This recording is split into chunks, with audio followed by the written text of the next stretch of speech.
Assalamualaikum warahmatullahi wabarakatuh. Di pertemuan kali ini saya akan sedikit menjelaskan tentang NFA dan DFA. NFA atau Non-Deterministic Finance Automata merupakan bagian dari finance state automata yang tidak pasti arahnya. Sedangkan DFA, Deterministic Finance Automata, merupakan bagian dari finance state automata yang sudah pasti arahnya.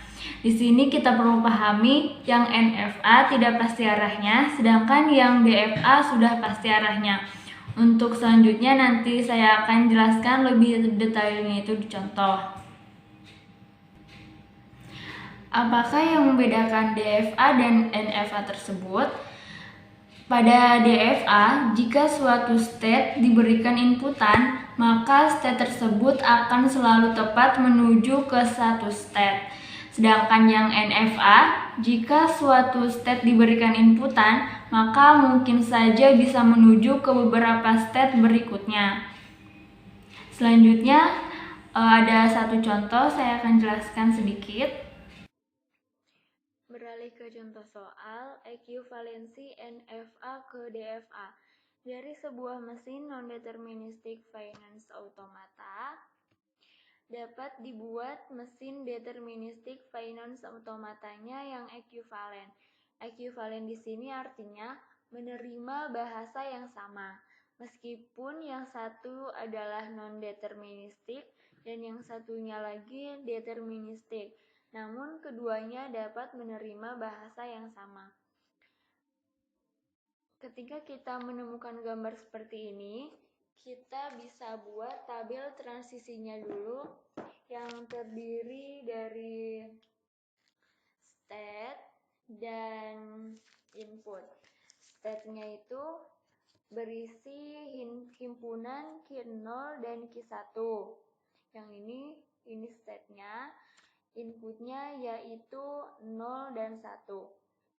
Sedangkan S atau yang disebut dengan state awal selalu dimulai dengan Q0. Sedangkan F yaitu state akhir berisi Q1, bisa lebih dari 1. Kita masuk ke tabel transisinya. Ketika state Q0 diberi 0, maka yang ini Q0 diberi 0, maka hasilnya Q0 dan Q1. Ini Q0 beri 0, bisa juga ke sini. Sedangkan Q0 diberi 1, Q0 diberi 1 yaitu hasilnya Q1. Q1 diberi 0, Q1 ini diberi 0, yaitu kan ini tidak ada ya, di gambarnya tidak ada Q0 diberi 0, berarti hasilnya 0 atau kosong, tidak ada.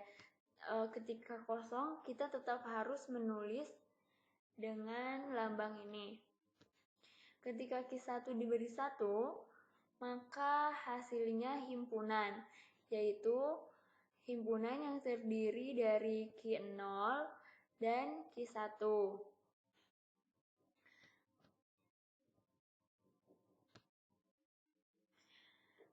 Ketika kita telah tabel transisinya, lalu kita bisa membuat DFA-nya. Dimulai dari state awal, yaitu Q0.